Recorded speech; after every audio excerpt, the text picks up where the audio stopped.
je suis enfin de retour, encore une fois. En tout cas, je sais pas vraiment si je serai complètement de retour. En tout cas, je vais essayer. Vous pouvez constater que par rapport aux dernières fois, mon visage a un petit peu changé. J'ai coupé mes cheveux. En même temps, je vais avoir 25 ans et je me suis dit, c'est le moment de faire un changement. 25 ans, c'est quand même un quart de siècle. Et pour moi, ça veut dire beaucoup de choses. Et surtout que cette année 2026, pour moi, est une année de changement. J'ai envie de changer sur plein d'aspects, que ce soit ma vie perso, ma vie pro et capillairement parlant. Vous n'êtes pas sans savoir que, à l'origine, en janvier, je voulais faire un jour un podcast sur 31 jours, donc sur tout le mois de janvier.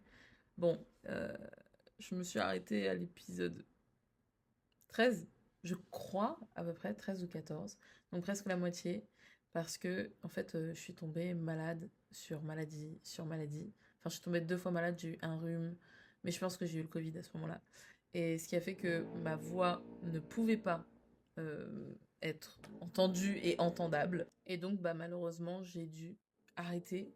En février, j'aurais pu reprendre, mais il y avait pas mal de choses à l'intérieur de ma tête qui n'allaient pas forcément. Enfin, en soi, j'allais bien, mais il y avait beaucoup de choses qui étaient en train de se régler, je dirais, et beaucoup d'appréhension vis-à-vis de plein de choses différentes.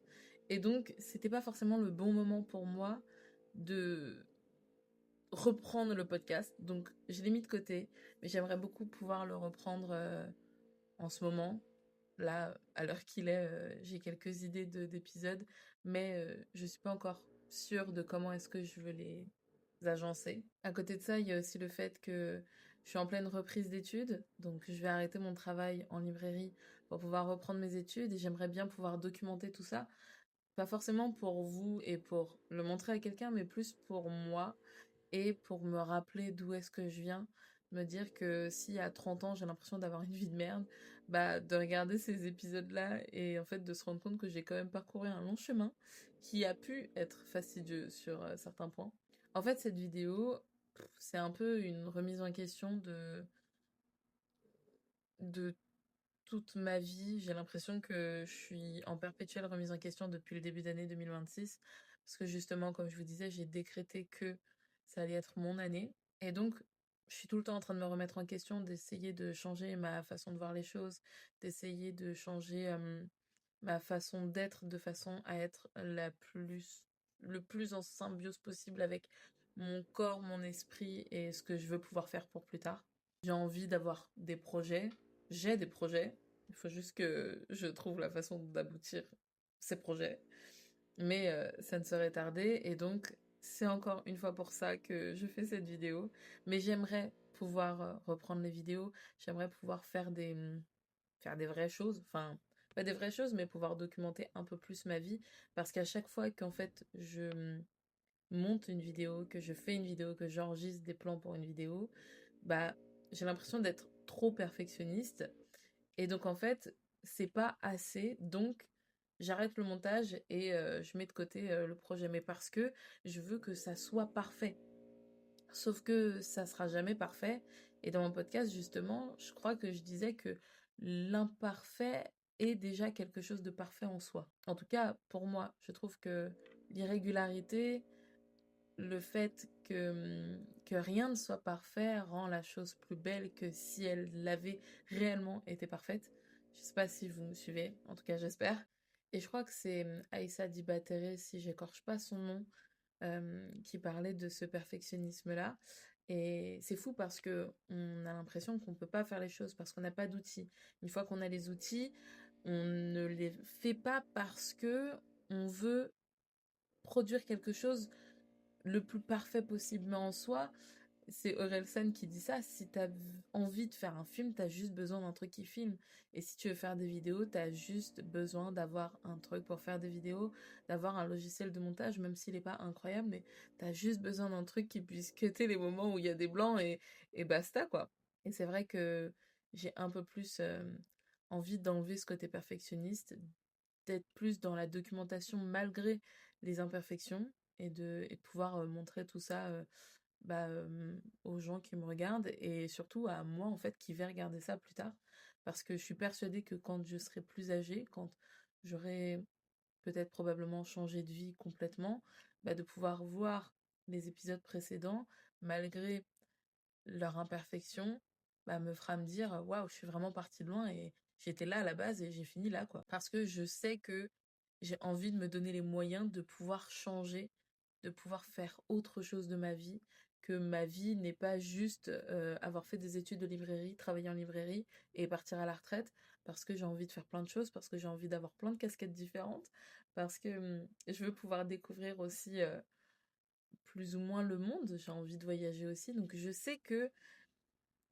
il y aura des projets, il y aura des choses et il faut que je me sorte les doigts du cul et que je documente tout ça pour moi et parce que j'aime trop ça, parce que quand je vois les gens qui font des vlogs, bah je trouve ça dingue et malgré le fait que ce soit pas forcément euh, transcendant parce qu'ils ont une vie aussi banale que la mienne, bah pour autant ça fonctionne et à un moment donné, j'avais peur que parce que ma vie était banale, eh ben, elle n'allait pas intéresser les gens. Mais en soi, les personnes, moi, que je suis sur les réseaux, qui vloguent ou ce genre de choses, ou qui font des petites vidéos concept, etc., bah, en soi, leur vie n'est pas incroyable. Quand je dis leur vie n'est pas incroyable, dans le sens où ils se lèvent, ils mangent, ils vont au travail, ils rentrent et ils profitent de leur soirée.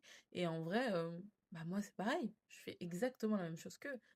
Mais faut que je sorte de ma tête, hop, toute poubelle, que ma vie est trop banale pour qu'elle puisse être intéressante. Parce que c'est faux, parce que chaque vie est différente et parce que, enfin, chaque vie pour moi peut apporter quelque chose à quelqu'un d'autre. Parce que même dans la banalité, on apprend finalement. Par rapport au perfectionnisme, c'est justement en faisant que certaines imperfections ne se verront plus parce que je les corrigerai au fur et à mesure, que ce soit le montage, la façon de filmer ou ma façon de parler aussi. Et puis, j'avoue qu'il y a quelque chose qui est assez compliqué, mais je pense que beaucoup de personnes et même d'influenceurs qui aujourd'hui sont vraiment assis dans le game du vlogging, etc., ont eu ça au début, c'est que bah, quand tu montes toi-même tes vidéos, tu te regardes enfin, enfin, tu regardes ton toi qui a filmé et du coup tu vas voir tous tes défauts. Et moi je sais que j'aime pas ma façon de parler, ma bouche, comment elle s'articule, mais c'est des choses qui sont super bêtes et qui sont hyper futiles finalement. Mais comme c'est un défaut pour moi et un complexe, bah forcément je vais encore plus le voir. Donc bah je vais pas réussir à aller au-delà de ce complexe et de ce défaut parce que ça me mettra trop face à ce complexe. Je sais pas si vous voyez ce que je veux dire. Et c'est pareil quand on voit les corps des gens, dans le sens où bah, des fois il y a de la mise en scène. Ils vont poser la caméra et puis après ils vont faire le petit truc, puis après ils vont revenir récupérer la caméra. Et bah moi j'ai beaucoup de mal avec la perception de mon corps, alors que en soi, enfin, je suis bien en chair, voilà, j'ai des formes et en soi, bah, on s'en fout quoi. Genre la seule personne que ça dérange, c'est moi. Alors que bah, mon corps, c'est mon meilleur ami et de toute façon, je l'aurai jusqu'à la fin de ma vie. Donc, j'ai pas vraiment le choix. Mais voilà, faut aussi apprendre à se regarder dans une vidéo et c'est pas toujours simple. Donc, encore une fois, c'est un autre travail que je dois faire. Mais c'est en faisant que j'apprends. C'est en continuant que j'apprends. Et donc, le but, c'est de pouvoir continuer de faire des vidéos, d'apprendre à me voir, de vous connaître aussi parce que je sais que des fois les vidéos elles peuvent péter comme ça là et moi ça me fait peur parce que je suis une fille je sais même plus comment elle s'appelle mais j'adore ses vlogs, elle est toute mignonne et elle a pété comme ça et moi j'ai trop peur que ça pète comme ça mais en même temps bah, quand tu te lances sur les réseaux tu sais qu'à un moment donné ça peut péter et bon bah j'ai conscience que ce que je suis en train de filmer peut être entre les mains de n'importe qui, quoi. Mais bref, je voulais faire cette parenthèse dans cette chaîne YouTube. J'essaierai de faire d'autres vidéos. Déjà, il y en a une en mai qui va sortir, enfin mai-juin qui va sortir pour sûr, parce que je pars à Lisbonne avec l'une de mes potes. Et j'ai trop trop hâte. Et donc du coup, je compte tout filmer, vraiment tout, tout, tout, tout. Je sais pas encore si je ferai une vidéo une semaine, parce qu'on part une semaine ou alors si je fais un vlog par jour, je pense que un vlog par jour peut être sympa. Mais bref, voilà. Donc on va se revoir Ça, c'est clair et net parce que j'ai envie de le faire. Je sais juste pas euh, comment et enfin, je sais pas sous quel format, même si j'aime beaucoup le vlog. Et puis, j'essaierai de vous parler au maximum parce que ma vie n'est pas banale pour vous si vous n'avez pas le même train de vie que moi. Voilà, en vrai, c'est la vraie phrase, c'est que ma vie n'est pas banale pour quelqu'un qui ne vit pas ma vie. Elle peut être exceptionnelle aux yeux de certaines personnes, alors que pour moi, elle l'est pas. Alors que j'ai quand même la chance de pouvoir vivre à Paris. Enfin, je travaille à Paris, je vis en banlieue. Et puis de faire un métier que j'apprécie, donc en étant en librairie, de pouvoir être entourée constamment de livres. Enfin, derrière moi, vous le voyez peut-être pas, mais il y a plein de livres. Et puis, enfin voilà, il y a quand même une certaine créativité parce que j'ai la chance de savoir faire du crochet. J'ai la chance de pouvoir lire des heures et des heures. J'ai la chance de réussir à écrire et de pencher mes idées sur mon carnet. J'ai la chance de réussir à faire du journaling parce que pour moi, cette chance-là, bah, tout le monde ne l'a pas. Et parce que bah, ça fait du bien aussi des fois de sortir un petit peu de sa zone de confort et de voir la vie des autres parce que quand on est un peu la tête dans le guidon et être à fond dans son travail, etc., dans ses projets, bah, le fait de voir quelqu'un d'autre dans ses projets, dans une autre vie qui est diamétralement peut-être opposée à la nôtre, bah, ça nous motive aussi. Moi, en tout cas, je sais que ça me motive beaucoup de voir les vidéos d'autres personnes qui sont très créatives. Ça me donne encore plus de créativité. Et je trouve ça assez dingue pour le coup. Donc, bah écoutez, je vous dis à bientôt parce que je sais pas comment terminer cette vidéo, mais je vous dis à bientôt. Ça, c'est clair et net.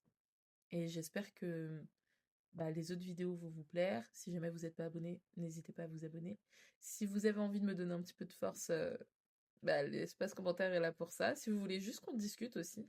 Et je suis très active aussi sur Instagram, qui s'appelle Les Étagères de Lara. Donc, on se retrouve très bientôt.